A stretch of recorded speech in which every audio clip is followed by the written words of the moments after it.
Le monde est en danger en ce moment. Le monde fait face à une grave calamité. Nous souffrons déjà ici, chez nous, et ça va devenir beaucoup pire. Nous avons déjà vu une hausse de 42% au cours des 9 dernières semaines dans le carburant, dans le pétrole, dans l'essence. Et ça ne va qu'empirer à partir d'ici. Donc je ne vois pas en quoi cette tentative particulière de nuire à l'Iran pourrait nous apporter quoi que ce soit de bon.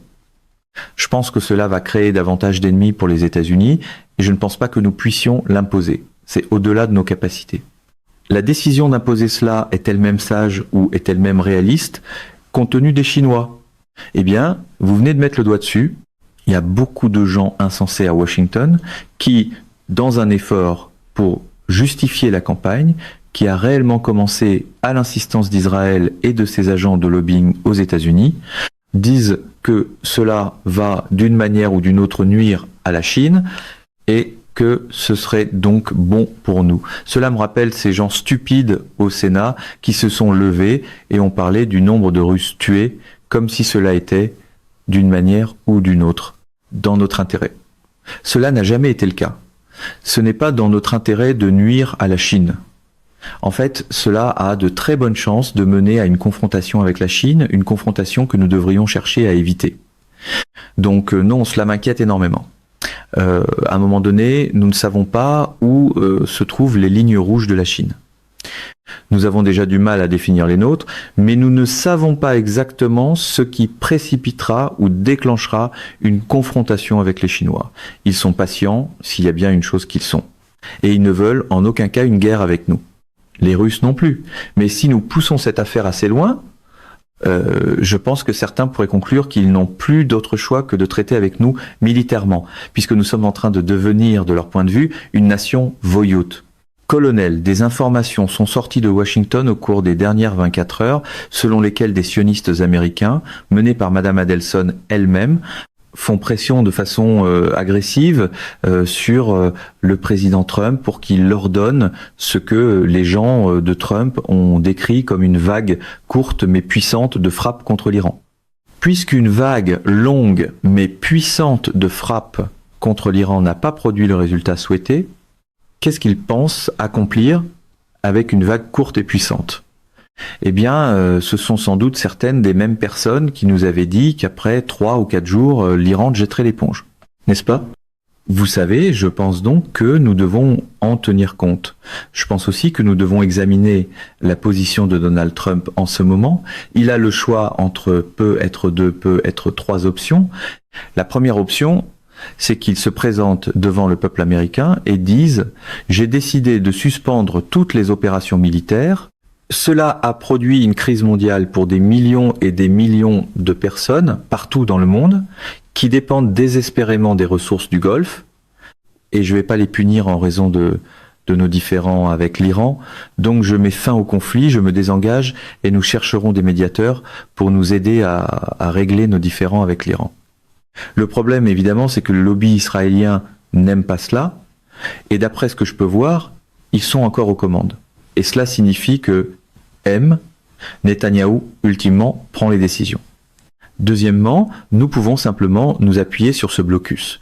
Mais comme je crois que nous en avons déjà discuté, combien de navires avons-nous ? Combien de temps pouvons-nous le faire ? À quel point est-ce problématique ? Cela n'a pas de sens. C'est pas une proposition viable à long terme. Et cela pourrait facilement mener à une confrontation plus large et plus dangereuse avec d'autres puissances comme la Chine, et pas seulement la Chine d'ailleurs. Et puis la dernière option, c'est de faire ce que Madame Adelson réclame, en supposant que l'on puisse réussir cette fois-ci. Et je pense que le président Trump est en train d'être informé, au moment même où nous parlons, par l'amiral Cooper, de tous les moyens disponibles qui pourraient être lancés contre l'Iran. Cela comprend, me dit-on, le nouveau missile hypersonique de l'armée américaine, qui atteint théoriquement plus de 1000 milles. Et évidemment, s'il est à Mach 5 ou plus, il est impossible à arrêter. Il est clairement hypersonique. Et cela pourrait, d'une manière ou d'une autre, retourner cette guerre et mener à l'effondrement iranien. Je ne le crois pas. Je pense que les Iraniens sont prêts à accepter autant de dommages que nous voulons leur infliger. Et je pense aussi qu'ils ont probablement de nouvelles capacités en réserve et qu'ils utiliseront tout ce qu'ils ont. Ils feront ce qu'ils ont promis. C'est à dire éradiquer complètement toute l'infrastructure pétrolière restante dans le Golfe, ce qui serait désastreux pour le reste du monde, parce que cela signifierait 10 ans pour s'en remettre. Nous oublions qu'il a fallu 20 ans à l'Irak pour se remettre des dommages causés à ces champs pétroliers. Donc ce serait mauvais pour le monde entier. Et je pense que les Iraniens trouveront aussi des moyens d'atteindre nos navires en mer et toutes les autres bases que nous avons et de nous y infliger d'énormes dommages également. Mais si vous excluez dès le départ toute alternative à ce que vous voulez obtenir en termes de victoire comme Donald Trump l'a fait, que faites-vous, juge? Vous reprenez le vieux marteau et vous frappez encore.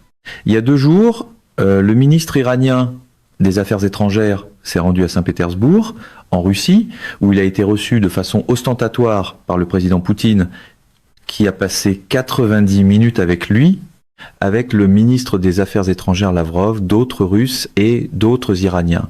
Le lendemain, un appel téléphonique a eu lieu entre le président Poutine et le président Trump. Je ne sais pas qui a lancé l'appel, je ne sais pas comment ces choses se passent. Que pensez-vous que le président Poutine a dit au président Trump? Et y a-t-il une relation de cause à effet entre la visite du ministre des Affaires étrangères Araghchi et l'appel entre les présidents Trump et Poutine? Eh bien, j'écoutais plutôt une discussion en direct impliquant le président Poutine avec certains membres de la presse, et il a décrit le fait qu'il avait exprimé sa volonté de garantir la sécurité d'Israël, tout en permettant à l'Iran de prendre le contrôle de tout l'uranium enrichi qui s'y trouvait. Il a passé en revue une série de mesures qui étaient toutes conçues essentiellement pour désamorcer la tension et ramener les gens à la table. Il n'a pas donné l'impression que ces recommandations avaient été soit rejetées, soit bien accueillies. Mais je pense que la Russie voit cela comme peut être la dernière chance d'éviter la calamité plus vaste dont nous discutons. Je pense aussi qu'il y a autre chose, et je ne sais pas pourquoi cela ne revient pas plus souvent dans la discussion. Je pense que l'enjeu plus large, c'est que vous avez enfin quelque chose contre lequel tous ceux qui ont étudié la grande stratégie ont mis en garde.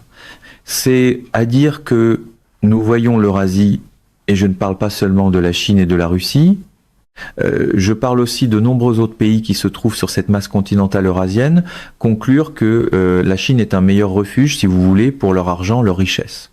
Ils commencent à voir les BRICS comme une alternative nettement préférable à leur participation, à ce qu'ils perçoivent comme un marché dominé par nous. Ils voient aussi émerger un système financier différent, développé par la Chine de concert avec la Russie. Ils le jugent plus sûr, plus fiable et plus solide. Toutes ces choses sont mauvaises.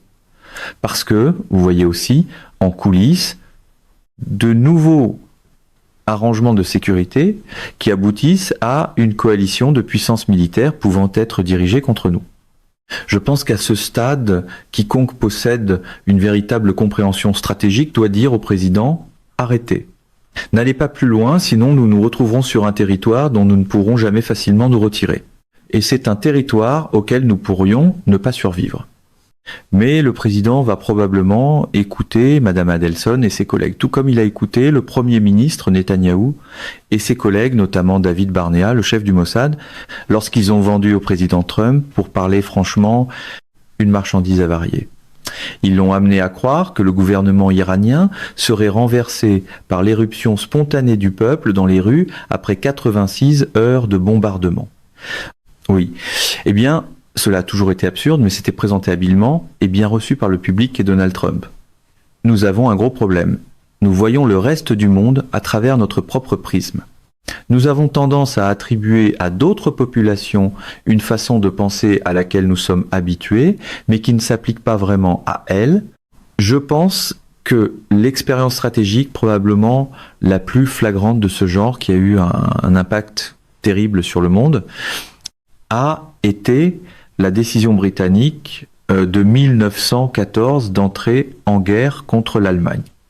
Le cabinet britannique, au départ, ne voulait rien savoir de cela, mais finalement, Winston Churchill et quelques autres étaient des bellicistes implacables.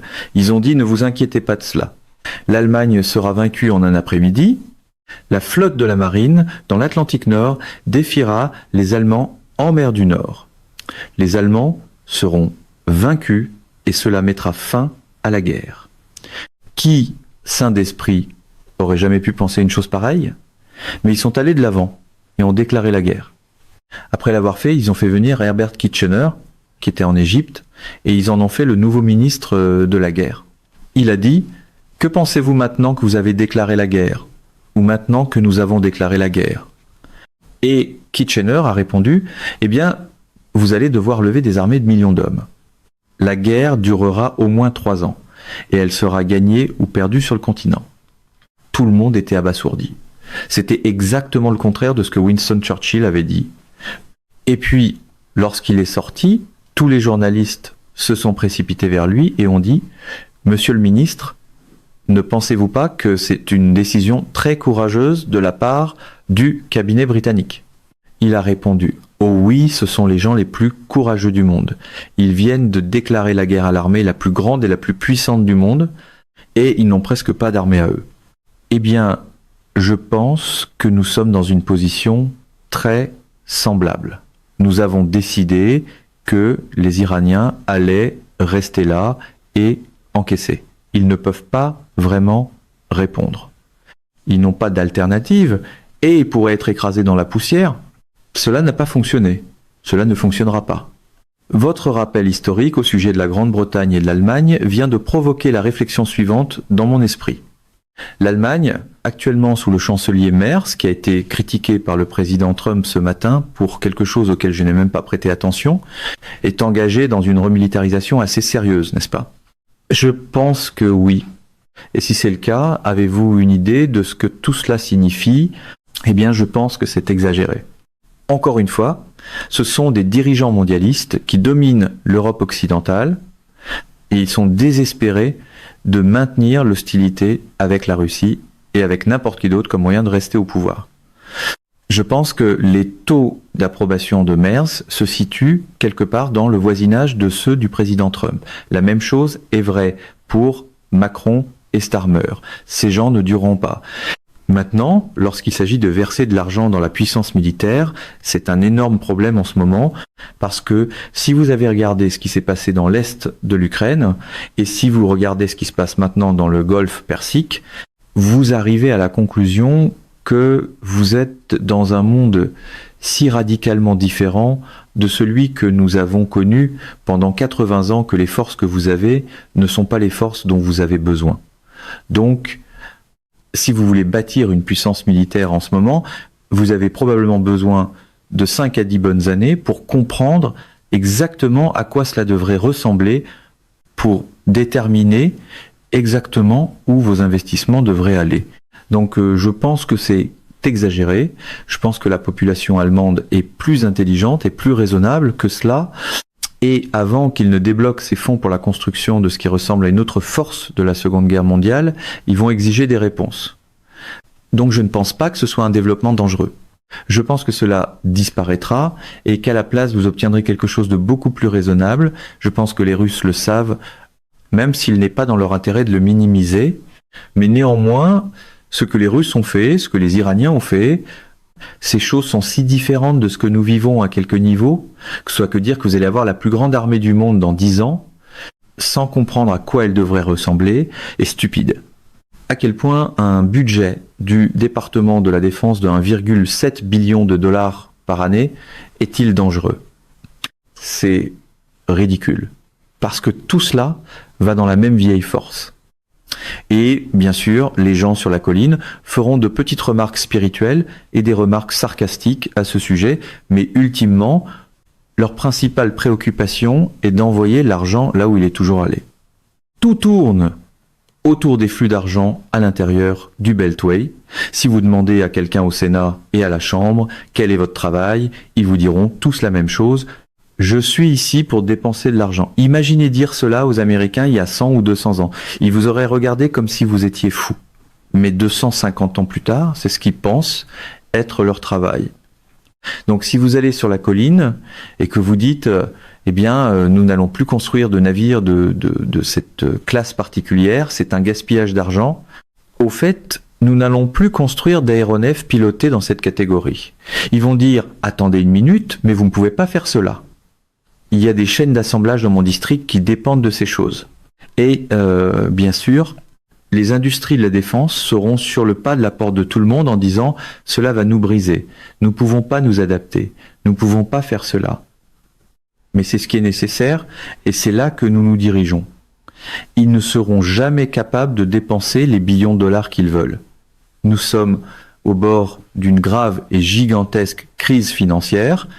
Le pétrole bon marché et le crédit bon marché sont les clés de la prospérité aux États-Unis et dans la plus grande partie du monde. Nous sommes en train de perdre l'énergie bon marché. Nous ne la retrouverons pas avant un certain temps. Et en plus de cela, le crédit bon marché disparaît avec l'énergie coûteuse. Si vous ne pouvez pas obtenir de crédit, comment construisez-vous? Comment vous développez-vous? Cela ne fonctionnera pas. Et vous pouvez écouter Ray Dalio. Il est bien connu. Et puis vous pouvez écouter d'autres analystes moins connus comme Luc Gromen.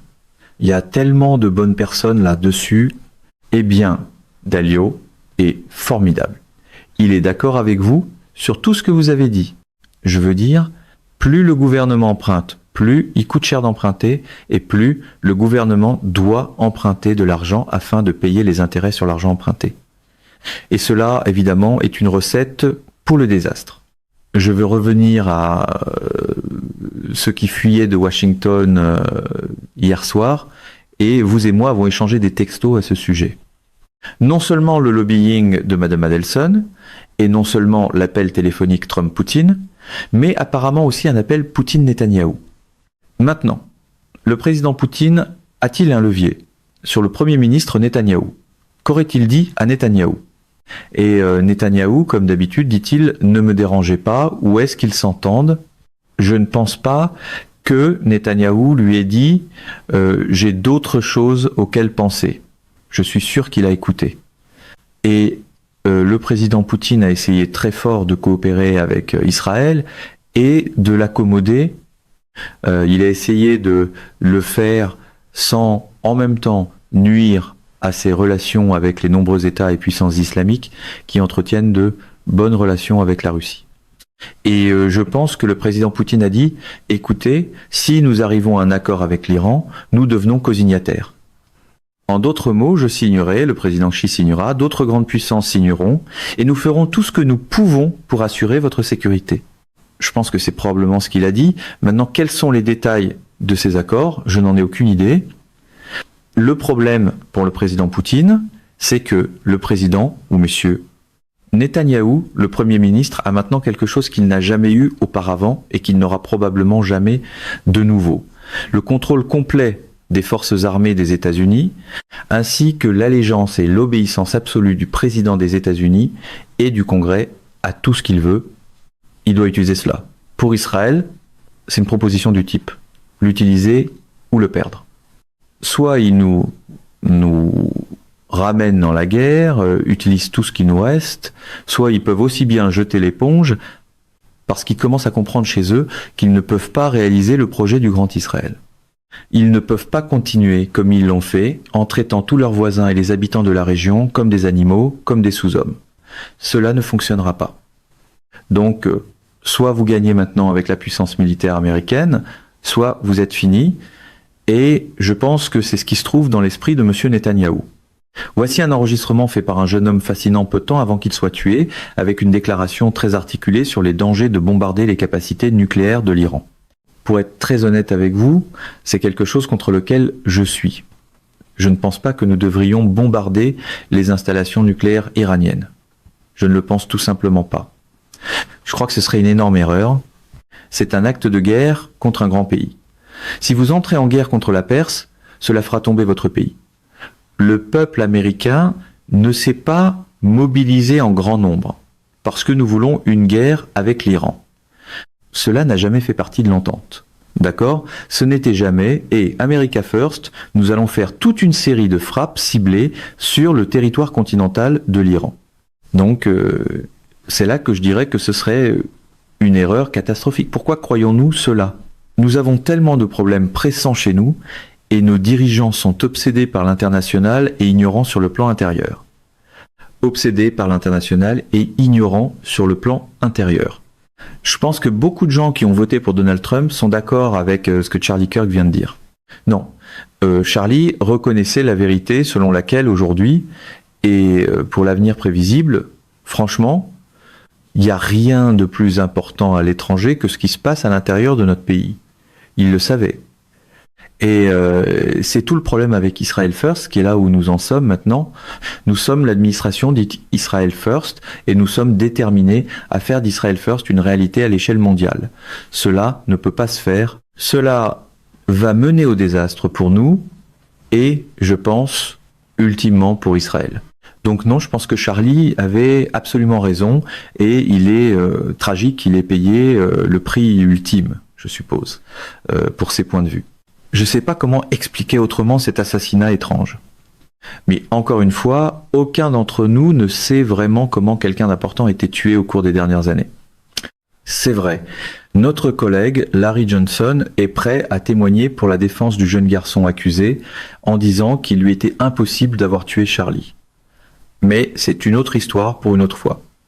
Supposons que Trump dise merci beaucoup à Madame Adelson et à ses collègues et qu'il conclue un accord de paix, pas un traité, pas un cessez-le-feu, un accord de paix avec l'Iran. Que fera Israël? Que fera Netanyahou?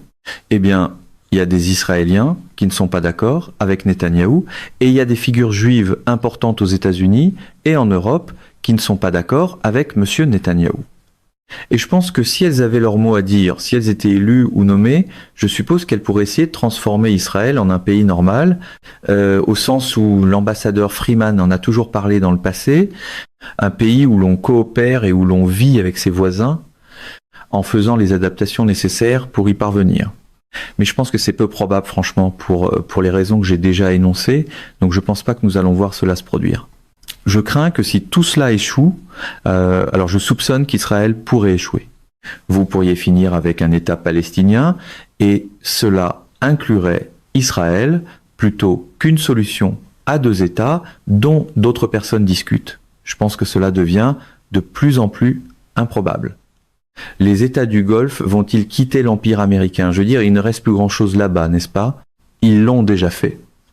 Et ce soi-disant système impérial que nous avons créé, où nous avons tous ces États à la périphérie de l'Eurasie, le Japon, la Corée, on peut soutenir dans une certaine mesure la Thaïlande et certainement les États du Golfe, dans la région du Golfe Persique, l'Espagne, l'Allemagne, l'Italie, tout cela va disparaître. Et c'est pas parce que nous avons misérablement échoué à protéger les États du Golfe. Cela allait arriver pour des raisons technologiques sur lesquelles nous n'avions pas beaucoup de contrôle et que nous n'avions pas comprises. Vous ne pouvez plus placer de grandes forces américaines à l'avant. Si vous insistez sur cette présence avancée, qui a été l'une des principales sources d'énormes dépenses de défense depuis la fin de la Seconde Guerre mondiale, elles seront détruites dans les premières minutes, certainement dans les premières heures de tout conflit futur, comme l'Iran l'a démontré. Il est impossible de se protéger contre cela. Vous pouvez essayer, mais vous ne construirez jamais assez de missiles pour contrer toutes les munitions, tous les missiles et tous les systèmes sans équipage qui seront lancés contre vous. Donc si vous les placez loin au-delà de vos frontières, comme nous l'avons fait, vous allez probablement les perdre. Cela signifie que vous devez changer votre façon de penser les conflits futurs et la manière dont vous emploierez les forces que vous avez. Cela signifie changer votre regard sur la guerre. J'espère que les gens comprendront que la défense stratégique devient maintenant beaucoup plus efficace, beaucoup plus durable que l'offensive stratégique. Et nous devons abandonner cette opération de présence avancée qui est essentiellement une caractéristique de l'offensive avancée ou d'une posture de force offensive que nous ne pouvons plus subventionner. Nous devons changer notre façon de voir nos propres besoins de défense. Colonel, est-ce que le président Trump reconnaît des limites? Eh bien, je ne le pense pas à ce stade. Et pourquoi le ferait-il? Je veux dire, franchement, il n'a pas senti l'obligation d'aller devant le peuple américain et de bâtir un appui pour sa politique. Je ne me souviens pas de l'avoir vu faire une tournée de discours partout au pays pour défendre l'idée que nous devrions soutenir une guerre contre l'Iran au nom d'Israël. Je ne me souviens pas qu'il ait dit quoi que ce soit à ce sujet. Non, il l'a pas fait. Il n'a rien fait. Il n'est pas allé à l'ONU, il n'est pas allé au Congrès, il n'est pas allé devant le peuple américain. Exactement. Donc évidemment, le Congrès, vous n'avez pas vraiment à trop vous en soucier, puisque le lobby israélien et ses agents aux États-Unis ont effectivement acheté le Sénat et la Chambre. Donc ils ont assez de votes là-bas pour faire à peu près ce qu'ils veulent. Vous avez mentionné les Nations Unies. Je pense que tout le monde traite en quelque sorte les Nations Unies avec mépris. Certes, je pense que les Nations Unies pourraient être plus que ce qu'elles sont, mais elles ne valent que ce que valent les gens qui en sont membres. Et en ce qui concerne le droit international, les normes de comportement et toutes ces choses dont nous parlent les mondialistes, en ce moment, il est seul. Je ne pense pas qu'ils s'en rendent compte. Et c'est pourquoi les 3 choix dont nous avons discuté au début sont si importants pour lui. Il doit démêler tout cela, il pourrait vraiment se présenter maintenant. Et je sais que c'est humiliant pour lui. Il trouve cela incompréhensible. Mais il doit garder une chose à l'esprit. S'il ne se présente pas pour dire « nous comprenons les lignes de tendance, nous savons où cela se dirige », cela va nuire à des centaines de millions de personnes partout dans le monde. Nous voulons pas faire cela. Donc j'ordonne une suspension des opérations contre l'Iran, premièrement. Deuxièmement, je désengage nos forces et je me tourne vers d'autres acteurs de la communauté internationale comme médiateurs pour nous aider à résoudre nos différends avec l'Iran. Maintenant, pour faire cela, il doit rejeter Adelson, il doit rejeter les Israéliens et leur dire « assez, c'est assez. Nous sommes allés aussi loin que possible. Nous n'irons pas plus loin. Alors pourquoi ne le fera-t-il pas ?» S'il ne le fait pas, il peut y avoir un certain nombre de raisons dont nous n'avons aucune idée. Peut être que sa vie est menacée. Peut être qu'il fait l'objet de chantage. Peut être qu'il refuse simplement, personnellement, d'accepter la possibilité qu'il ait pris de mauvaises décisions. Tout le monde en prend, même les présidents de temps en temps. Mais c'est quelque chose qu'il pourrait être incapable d'accepter. Mais s'il refuse de faire cela, juge, ni un blocus perpétuel, ni un assaut massif contre l'Iran ne vont nous aider. Cela ne va pas gagner la soi-disant guerre avec l'Iran. Cela ne va pas placer Israël en position de domination dans la région. Cela va détruire notre position au Moyen-Orient stratégiquement, pour toujours. Et le reste du monde va nous considérer comme la principale menace, une puissance malveillante qu'il faut surveiller et contre laquelle il faut se protéger. Nous verrons beaucoup de systèmes militaires de type iranien commencer à émerger partout dans le monde dans le but de nous tenir à l'écart.